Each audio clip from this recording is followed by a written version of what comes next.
ಜೈಲು ಪಾಲಾದ ಕಾವೇರಿ ಮುಂದಿನ ವಿಲನ್ ಯಾರು? ಈ ವಾರ ಅತಿ ಹೆಚ್ಚು ಟಿಆರ್ಪಿ ಪಡೆದು ಟಾಪ್ನಲ್ಲಿರುವ ಲಕ್ಷ್ಮೀ ಬಾರಮ್ಮ ಸೀರಿಯಲ್ನಲ್ಲಿ ಕಾವೇರಿಗೆ ಕೊನೆಗೂ ಶಿಕ್ಷೆಯಾಗಿದೆ. ಕೀರ್ತಿ ಹತ್ಯೆ ಯತ್ನ ಹಾಗೂ ಮಹಾಲಕ್ಷ್ಮಿ ಹತ್ಯೆ ಯತ್ನದಲ್ಲಿ ಬಂಧಿಯಾಗಿದ್ದ ಕಾವೇರಿ ಜೈಲಿನಿಂದ ಹೊರಗೆ ಬರಲು ತನ್ನೆಲ್ಲ ಪ್ರಯತ್ನ ನಡೆಸಿದ್ಲು.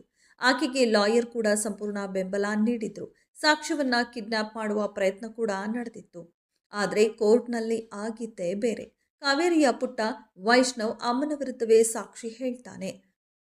ಕಾವೇರಿ ಕಿಡ್ನಾಪ್ ಮಾಡಿಸಲು ಮುಂದಾಗಿದ್ದ ಗಿರಿಜಾ ಕೋರ್ಟ್ಗೆ ಬಂದು ಸಾಕ್ಷ್ಯ ಹೇಳಿದ ಮೇಲೆ ಕಾವೇರಿಗೆ 7 ವರ್ಷಗಳ ಜೈಲು ಶಿಕ್ಷೆಯಾಗಿದೆ. ಕೀರ್ತಿ ಹತ್ಯೆ ಬಗ್ಗೆ ಸೂಕ್ತ ಸಾಕ್ಷ್ಯವಿಲ್ಲ, ಆದರೆ ಮಹಾಲಕ್ಷ್ಮಿ ಹತ್ಯೆ ಯತ್ನದ ಬಗ್ಗೆ ಸಂಪೂರ್ಣ ಸಾಕ್ಷಿ ಸಿಕ್ಕಿದೆ.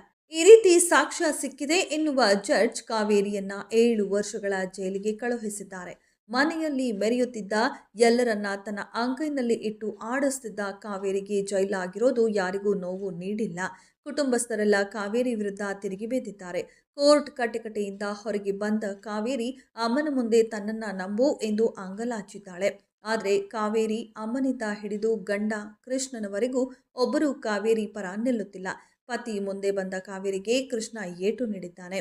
ಇದೇ ಮೊದಲ ಬಾರಿಗೆ ಕಾವೇರಿಗೆ ಕಪಾಳ ಮೋಕ್ಷ ಮಾಡಿರುವ ಕೃಷ್ಣನ ವರ್ತನೆ ನೋಡಿ ವೀಕ್ಷಕರು ಭಲೆ ಎಂದಿದ್ದಾರೆ. ಅಂತೂ ಕೃಷ್ಣನಿಗೆ ಬುದ್ಧಿ ಬಂತು ಅಂತ ಹೇಳ್ತಿದ್ದಾರೆ. ಇತ್ತ ವೈಷ್ಣವ್ ಅಮ್ಮನಿಗೆ ಬಾಯಿಗೆ ಬಂದಂತೆ ಬಾಯ್ತಿದ್ದಾನೆ. ಇನ್ನು ಕಾವೇರಿ ಪೊಲೀಸ್ ಜೀಪ್ ಹತ್ತುತ್ತಿದ್ದಂತೆ ಕೋಪಗೊಂಡ ಕೀರ್ತಿ ಜೀಪಿನ ಮೇಲೆ ಕಲ್ಲು ಎಸೆದಿದ್ದಾಳೆ. ಕೀರ್ತಿ ನಟನೆಯನ್ನ ವೀಕ್ಷಕರು ಮೆಚ್ಚಿಕೊಂಡಿದ್ದಾರೆ.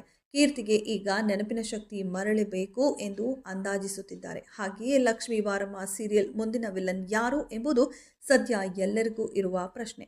ಕೀರ್ತಿ ಹತ್ಯೆ ನಂತರ ಅನುಮಾನಗೊಂಡ ಮಹಾಲಕ್ಷ್ಮಿ ಕಾವೇರಿ ಬಾಯ್ಬಿಡಿಸುವ ಎಲ್ಲ ಪ್ರಯತ್ನ ನಡೆಸಿದ್ಲು. ಆದರೆ ಕಾವೇರಿ ಮಹಾಲಕ್ಷ್ಮಿ ಹತ್ಯೆಗೆ ಮುಂದಾಗಿದ್ಲು. ಮಹಾಲಕ್ಷ್ಮಿ ಸತ್ತೇ ಹೋದ್ಲು ಎನ್ನುವ ನೋವಿನಲ್ಲಿದ್ದ ವೈಷ್ಣವ್ ಮುಂದೆ ಕೀರ್ತಿ ಎಂಟ್ರಿ ಆಗಿತ್ತು. ಆ ನಂತರ ಕೋರ್ಟ್ಗೆ ಮಹಾಲಕ್ಷ್ಮಿ ಕೂಡ ಬಂದಿದ್ದಾಳೆ. ಕೀರ್ತಿ ನಿಜವಾಗ್ಲೂ ಬದುಕಿದ್ದಾಳಾ? ಆಕೆ ನೆನಪಿನ ಶಕ್ತಿ ಕಳೆದುಕೊಂಡು ವಿಚಿತ್ರವಾಗಿ ಆಡ್ತಿದ್ದಾಳಾ? ಅಥವಾ ಕೀರ್ತಿಯೇ ಅಲ್ವಾ? ಮಹಾಲಕ್ಷ್ಮಿ ಬದುಕಿ ಬಂದಿದ್ದು ಹೇಗೆ? ಈ ಎಲ್ಲ ಪ್ರಶ್ನೆಗಳು ವೀಕ್ಷಕರನ್ನ ಕಾಡುತ್ತಿದೆ. ಆದಷ್ಟು ಬೇಗ ಇದಕ್ಕೆಲ್ಲ ಉತ್ತರ ನೀಡಿ ಕೀರ್ತಿ ಬದುಕಿ ಬಂದಿದ್ದನ್ನು ತೋರಿಸಿ ಎನ್ನುತ್ತಿದ್ದಾರೆ ವೀಕ್ಷಕರು. ಹಾಗೆಯೇ ತಾವೇ ಕತೆ ಹಣಿಯಲು ಶುರು ಮಾಡಿದ್ದಾರೆ. ಕೀರ್ತಿಗೆ ಹಳೆ ನೆನಪು ಬರುವಂತೆ ಮಾಡೋದೇ ಮಹಾಲಕ್ಷ್ಮಿ ಮುಂದಿನ ಕೆಲಸ.